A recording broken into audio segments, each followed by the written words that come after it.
మంచిది. యెషయా గ్రంథము 9వ అధ్యాయము 6వ వచనం మనం ఒకసారి చూసినట్లయితే, ఏలియనగా మనకు శిశువు పుట్టెను, మనకు కుమారుడు అనుగ్రహింపబడెను, ఆయన భుజము మీద రాజ్యభారం ఉండును, ఆశ్చర్యకరుడు, ఆలోచనకర్త, బలవంతుడైన దేవుడు, నిత్యుడగు తండ్రి, సమాధానకర్తయగు అధిపతి అని అతనికి పేరు పెట్టబడును. అమ్మ, సమాధానకర్త. సమాధానము అంటే అపోస్తుల కార్యాల గ్రంథము 7వ అధ్యాయము 26వ వచనం ఒకసారి చూడండి. ఇద్దరు పోట్లాడుచుండగా అతడు వారిని చూచి, అయ్యలారా, మీరు సహోదరులు, మీరెందుకు ఒకరినొకరు అన్యాయముగా అమ్మ, అక్కడ ఏం చేశారు అంటే, ఇద్దరు గొడవ పడుతుంటే మీరు అలా గొడవ పడటం మంచిది కాదు అని చెప్పి వాళ్ళు ఏం చేశారు?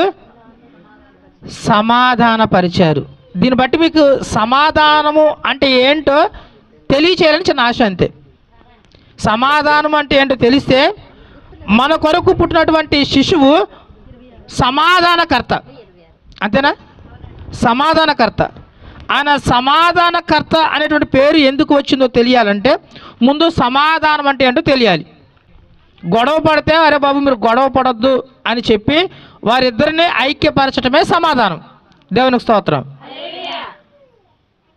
మరి దేవుడు మనకి సమాధానాన్ని ఎందుకు ఇవ్వడానికి ఇష్టపడుతున్నాడంటే, మనము దేవునితో ఒక్కొక్క సందర్భంలో గొడవ పడ్డాం. ఎప్పుడు గొడవ పడ్డాం? మనం గొడవ పడుతున్నట్టు అనుకుంటున్నారా?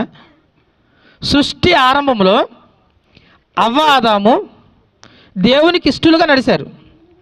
ప్రతిరోజు సాయంత్రము దేవాది దేవుడు ఆదాము దగ్గరికి వచ్చి, ఆదామా, ఈరోజు నీకు ఎలా గడిచింది, ఏం తిన్నావు, ఎలా ఉన్నావు, ఏంటి విషయాలు, ఇలాంటి అన్నిటినీ ధ్యానించుకుంటూ చక్కగా వాళ్ళిద్దరూ ఫ్రెండ్స్ లాగా ఉన్నారు. కానీ ఎప్పుడైతే అవ్వ మాటలు విని తినవద్దు అనేటువంటి ఫలాన్ని తిన్నారో, ఇప్పుడు ఆదాముకు తెలిసింది నేను ఎలా ఉన్నాను, వస్త్రహీనుడిగా ఉన్నాను. వెంటనే ఆదాము ఏం చేశాడంటే చెట్ల చాటుకు వెళ్ళి దాక్కున్నాడు. రోజు దేవుడు వచ్చినట్లుగానే ఆ రోజు వచ్చి చూస్తుంటే ఆదాము కనపడట్లా. ఎక్కడున్నాడు? దాక్కునున్నాడు. దేవుడికి అర్థం కాక పిలుస్తున్నాడు, ఆదామా, ఆదామా, నువ్వు ఎక్కడున్నావు? చెట్ల వెనకాల నుంచి, అయ్యా నేను ఇక్కడున్నాను. ఎందుకు ఆయనకు అంత బాధ వచ్చింది అంటే చెయ్యకూడని పని చేశాడు. మరి దేవుడు ఊరుకుంటాడా? వద్దు అన్న పని నువ్వు చేసావు కాబట్టి నీ కొరకు ఏర్పాటు చేసేటువంటి ఈ ఏదైనా వరం నుంచి బయటికి పో, అంతే. నా కళ్ళకు అసలు నువ్వు కనపడొద్దు. ఆదాము అవ్వ తట్టాపుట్టా చదువుకుని అమ్మ ఎక్కడికి వచ్చేసారు అంటే ఏదేను వనం దాటి బయటకు వచ్చేసారు. ఇప్పుడు దేవునికి ఆదాముకి మధ్య ఏం ఏర్పడింది? అమ్మ ఏం ఏర్పడింది? అప్పుడు దాకా దేవుడును ఆదాము ఎవరు అంటే మంచి ఫ్రెండ్స్. కానీ ఇప్పుడు దేవుడికి ఆదాముకి ఏమి లేవు, మాటలు లేవు. దేవునికి ఆదాముకి, దేవునికి మనుషులకి మధ్య ఇప్పుడు ఏమొచ్చిందంటే ఒక గ్యాప్ వచ్చింది, మధ్య గొడవ వచ్చింది. ఇప్పుడు మనుషులకి దేవునికి మధ్య సమాధానం లేదు. ఈ ఏర్పడినటువంటి ఈ గ్యాప్ను పోడ్చడానికి అమ్మ మనకు అనుగ్రహింపబడినటువంటి శిశువు ఎలా వచ్చాడు తెలుసా? సమాధానకర్తగా వచ్చాడు. దేవునికి స్తోత్రం, హల్లెలూయా. ఎందుకు ఈ మాట చెప్తున్నట్టు మీకు అర్థమవుతుంది. పౌలు కొలస్సీలకు రాసిన పత్రిక 1వ అధ్యాయము 20వ వచనం ఒకసారి చూడండి. పౌలు కొలస్సీలకు రాసిన పత్రిక 1వ అధ్యాయం 20వ వచనం ఒకసారి చూడండి.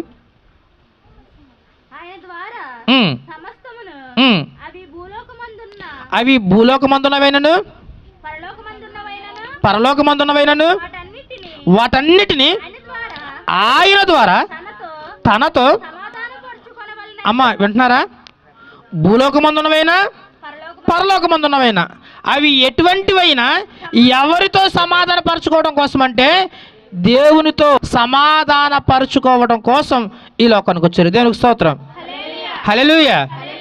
మన మధ్య ఉన్నటువంటి ఆ గ్యాప్ని పోర్చడానికి. అవి ఇక్కడ పోయినా అక్కడ పోయినా మనకి సమాధానాన్ని ఇవ్వడం కోసం ఒక శిశువు మనకు అనుగ్రహింపబడ్డాడు. ఆయన పేరు సమాధానకర్త. కొంచెం కిందకు వస్తే 22వ వచనం ఒకసారి చూడండి. తన సన్నిధిని ఉమ్, పరిశుద్ధులుగాను ఉమ్, నిర్దోషులుగాను ఉమ్, నిరపరాధులుగాను ఉమ్, నిలువబెట్టుటకు ఉమ్. ఆయన సంయుక్తమైన దేహమందు మరణము వలన ఇప్పుడు మిమ్మను సమాధానపరచెను. అమ్మ, దేని ద్వారా సమాధానపరిచాడు? మరణము వలన. దేవునికి మనకి మధ్య ఉన్నటువంటి ఆ గ్యాప్ని ఫిల్ చేయడానికి, మనకి సమాధానం ఇవ్వడానికి యేసుక్రీస్తు ప్రభువారు వచ్చారు. మరి ఆ సమాధానాన్ని ఇప్పుడు మనకు ఎలాగూ అనుగ్రహించడానికి వచ్చాడు అంటే అక్కడ రాయబడిన మాట, ఆయన దేహము మరణించడం ద్వారా. ఎలాగూ అంటే శిలువ శ్రమల చేత. ఆయన శిలువ శ్రమల చేత గాయపరచబడి తన ఆఖరి రక్తపు బొట్టంతయు మన పాపముల కొరకు చిందింపబడి తద్వారా వచ్చినటువంటి ఆ రక్తము ద్వారా దేవునికి మనకి మధ్య ఉన్నటువంటి ఆ గ్యాప్ ఏదో ఉందో, ఆ గొడవ ఏదైతే ఉందో, ఆ సమస్య ఏదైతే ఉందో దాని నుంచి సమాధానపరచడానికి దేవుడు వచ్చాడు. స్తోత్రం. తన శరీరం ద్వారా ఆల్రెడీ సమాధానం పరిచేశాడు. ఇప్పుడు ఆ సమాధానం మనం ఏం చేయాలి? పొందుకోవాలి. ఇప్పుడు పొందుకోవాలి అంటే ఎలా? మిమ్మల్ని విసిగించను, 4 మాటలు చెప్పి నేను ముగించేస్తాను. ఆయన సమాధానాన్ని ఆల్రెడీ మనకి ఇచ్చేశాడు. ఇచ్చేసినటువంటి సమాధానాన్ని మనం ఎట్లా పొందుకోవాలి? బైబిల్ గ్రంథంలో నుంచి పౌలు రోమీయులకు రాసిన పత్రిక 5వ అధ్యాయము 1వ వచనం. కాబట్టి విశ్వాసము వలన మనము నీతిమంతులుగా తీర్చబడి మన ప్రభువైన యేసుక్రీస్తు ద్వారా దేవునితో సమాధానము కలిగి ఉండుము. అమ్మా, మనము సమాధానము ఎలా పొందుకుంటామని చెప్తుంది బైబిల్లో? విశ్వాసం ఉంచుట వలన. దేవునికి స్తోత్రం. ఎలాగూ సమాధానం పొందుకుంటాము? ఎస్, నా దేవుడు నాకు సమాధానం ఇవ్వడానికి ఈ లోకానికి వచ్చాడు, దేవుని ద్వారానే నేను సమాధానం పొందుకోవాలి అని ఎవరైతే యేసుక్రీస్తు ప్రభు వారిని నమ్ముతారు, విశ్వసిస్తారు, వాళ్ళందరూ ఏం పొందుకుంటారు? సమాధానం పొందుకుంటారు. ఈ రోజుల్లో ప్రతి ఒక్కరి జీవితంలోనూ లేనిది ఏదయ్యా అంటే సమాధానమే. భార్యాభర్త ఉండడానికి బాగానే ఉంటారు, కానీ ఎవరు? అన్ని డిష్యూమ్లే. యవన బిడ్డలు చూడండి, వాళ్ళ చదువుల గురించి సమస్య, ఉద్యోగం కొరకు సమస్య, ఉద్యోగం పొందితే ఆ ఉద్యోగం చేయడం పట్టిన సమస్య. ఇలా ఏదో ఒక ప్రెజర్తో, ఏదో ఒక టెన్షన్స్తో. అమ్మ, జనం దగ్గర డబ్బులున్నా సరే, వాడు లక్షాధికారి అయినా కోటీశ్వరుడైనా అతని జీవితంలో సమాధానం అనేది లేకపోతే ఎన్నున్నా,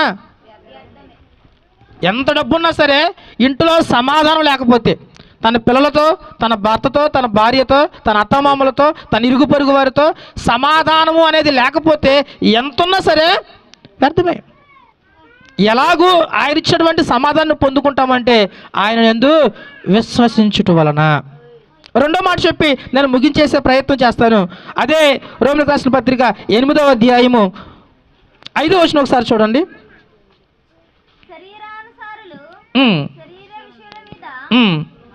మనసునుతురు ఆత్మానుసారులు, ఆత్మ విషయముల మీద మనసునుతురు. శరీరానుసారమైన మనస్సు మరణము, ఆత్మానుసారమైన మనస్సు జీవమును సమాధానమునై ఉన్నది. సమాధానము మనం పొందుకోవాలంటే మన మనస్సు ఎలా ఉండాలంట? అమ్మా, ఆత్మానుసారులు, శరీరానుసారులు అని ఇద్దరు మనకు కనపడతారు అక్కడ. ఆ సమాధానాన్ని మనం పొందుకోవాలంటే మన మనసు ఏ విషయాల మీద లగ్నమై ఉండాలంటే ఆత్మానుసారమైనటువంటి విషయాల మీద లగ్నం చేయాలి. అలా కాదు అని శరీరానుసారమైనటువంటి మనస్సు పెడితే, శరీరానుసారమైన విషయాలంటే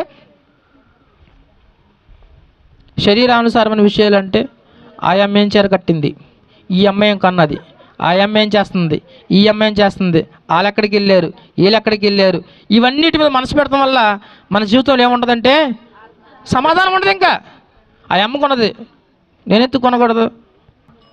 శరీరానుసారమైన విషయాల మీద మనసు పెడితే అమ్మ ఏమవుతుంది అంటే మన కుటుంబంలో సమాధానం ఉండదు.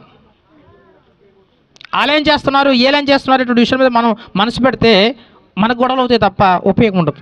అందుకే బైబిల్లో రాయబడిన మాట, ఆత్మానుసారమైనటువంటి విషయాల మీద లగ్నం పెడితే మన జీవితానికి ఏం కలుగుతుంది? సమాధానము. దేవుని మీద లగ్నం చేస్తే, ఇందాక విశ్వసిస్తే సమాధానం కలుగుతుంది అమ్మ. ఇప్పుడు రెండవది, భౌతికమైన విషయాల మీద కాకుండా పరసంబంధమైన ఆత్మీయానుసారమైనటువంటి విషయాల మీద లగ్నం చేస్తే అమ్మ మనకేం కలుగుతుందంటే సమాధానం కలుగుతుంది. మూడో మాట చెప్పి నిజంగా నేను ముగించే ప్రయత్నమే చేస్తాను. యోబు గ్రంథము 22వ అధ్యాయము 21వ వచనం మనందరికీ తెలిసినటువంటి మాట. ఆయనతో సహవాసము చేసిన యెడల అమ్మ ఏం కలుగుతుంది? ఎవరితో సహవాసము? దేవునితో సహవాసం చేస్తే మనకేం కలుగుతుంది? సమాధానం కలుగుతుంది. మన జీవితంలో, మన కుటుంబంలో సమాధానము అనేది లేదు అంటే మనం ఎవరితో సహవాసం చేయట్లేదు? దేవునితో సహవాసం చేయట్లేదు. లోకానుసారమైన విషయాల మీద మనం లగ్నం చేయడం వల్ల, లోకానుసారమైన విషయాల మీద మనం ఆలోచన కలిగేటం వల్ల మన కుటుంబంలోనూ మన జీవితంలోనూ సమాధానం లేకపోవటం. ఎందుకు ఈ మాట చెప్తున్నానంటే, యోబుకు సంబంధించిన ప్రతీది పోయింది. కొడుకులు, కుమార్తెలు, ఆస్తి, అంతస్తు, పేరు, ప్రఖ్యాతులు సమస్తం పోయినాయి. అయినా సరే ఎక్కడ బాధపడట్లా, ఎక్కడ ఏడవట్లేదు, ఎక్కడ ఇబ్బంది పడట్లేదు. ఎందుకు అంటే యోబు యొక్క మనసు ఈ లోకానుసారమైన విషయాల మీద. యోబు మనసు ఎవరి మీద లగ్నం చేసి ఉంచాడంటే దేవుని మీద. ఎందుకంటే మొత్తం అయిపోయి చనిపోయే స్థితిలోకి వచ్చినా సరే యోబు దేవుని మీద ఆధారపడటం అనేది విడిచిపెట్టల. దేవునికి స్తోత్రం. అందుకే అన్నీ పోయినా యోబు ఎలా ఉన్నాడు తెలుసా? సంతోషంగా ఉన్నాడు. పొరపాటున మీ చేతి ఉంగరం కానీ చెవుది ఏదైనా కానీ రాలి కింద పడిపోతే మరి ఎలా ఉంటుంది మన మనసు? మరి జల్లుడు పట్టేస్తారు అంతే. అసలు నడు విరిగిపోయినా సరే ఎక్కడ ఉంది, ఎక్కడ ఉంది, ఎక్కడ ఉంది, ఎక్కడ ఉంది మొత్తం అందరూ కలిపి అది పోయేది కనపడేదాకా ఇంటికి వెళ్ళినా సరే మనసంతా గ్రౌండ్ మీద, ఆ స్థలాల మీద ఎవరెవరు వచ్చారు, ఎవరెవరు వంగారు, ఎవరెవరు పడుకున్నారు, వీటి గురించే ఆలోచిస్తారు. కానీ యోబు తనకున్నదంతా పోయింది, అయినా అయ్యో పోయిందే అని కూడా ఎక్కడా అనలా. తన భార్య వచ్చి చీ ఇలాంటి దేవుడు నీకెందుకు విడిచిపెట్టి వచ్చేసాయి అన్నా సరే ఏమనలా. ఎందుకు యోబు అంత సంతోషంగా సమాధానంగా ఉన్నాడంటే యోబు లోకానుసారమైన విషయాల మీద దృష్టి పెట్టల. మన కుటుంబంలోనూ మన జీవితంలో సమాధానం లేదు అంటే కారణం ఏంటంటే మనము లోకానుసారమైన విషయాల మీదే దృష్టి పెడుతున్నాం. ఇకనైనా లోకానుసారమైన విషయాల మీద దృష్టి పెట్టడం మానేసి ఆత్మానుసారమైన విషయాల మీద దృష్టి పెడదాం. మనం కూడా సమాధానంగా ఉందాం. అందుకే యేసుక్రీస్తు ప్రభు వారు ఒక మాట, చివరి మాట అంటారు. లోక సువార్తలో ఒకసారి చూడండి. లోక సువార్త 2వ అధ్యాయము 14 వచనం ఒకసారి చూడండి. ఆయనకిష్టులైన మనుషులకు భూమి మీద సమాధానము. ఎవరికి సమాధానము? ఆయనకిష్టులైన మనుషులకు భూమి మీద సమాధానం. ఆయనకిష్టులైన మనుషులు అంటే ఎలాగ ఆయనకి ఇష్టంగా ఉంటాము? ఆయన గురించి ఆలోచిస్తూ, ఆయన చెప్పినట్టు చేస్తూ, ఆయన ఏదైతే ఈ లోకం ఉన్నప్పుడు ఎలా ఉండమని చెప్పాడో అలా ఉండమని చెప్తే ఆయనకి ఇష్టమైన వాళ్ళు. ఇక నుంచి ఆయనకి ఇష్టలుగా ఉందాం. అప్పుడు మనం ఏం పొందుకుంటాము? సమాధానం. యేసుక్రీస్తు ప్రభు ఈ లోకానికి ఎందుకు వచ్చారంటే మనందరికీ సమాధానం ఇవ్వడానికి, కుటుంబంలో సమాధానం ఇవ్వడానికి, వ్యక్తిగతంగా సమాధానం ఇవ్వడానికి, దేవునికి మనకి మధ్య ఉన్నటువంటి ఆ రిలేషన్ ఏదైతే బ్రేక్ అయిందో దాని నుంచి కూడా సమాధానం ఇవ్వడానికి. అందుకే మనకు అనుగ్రహింపబడినటువంటి శిశువు పేరేంటాయంటే అమ్మ ఏం పేరు? సమాధానకర్తకు అధిపతి అని. లోకానికి వచ్చి శ్రమలు పడి మరణించి పునరుద్ధరణ 3వ దినాన లేవటం వల్ల సమాధానం మనకు అనుగ్రహించబడింది. అనుగ్రహింపబడినటువంటి సమాధానం మనం పొందుకుందాం. ఆయన యందు విశ్వాసం ఉంచుదాం, ఆయన యందే మనసు కలిగి ఉందాం, ఆయనకి ఇష్టలుగా జీవిద్దాం, కృపతో పాటుగా సమాధానం పొందుకుందాం. అటు కృప దేవుడు మనందరికీ అనుగ్రహించును గాక.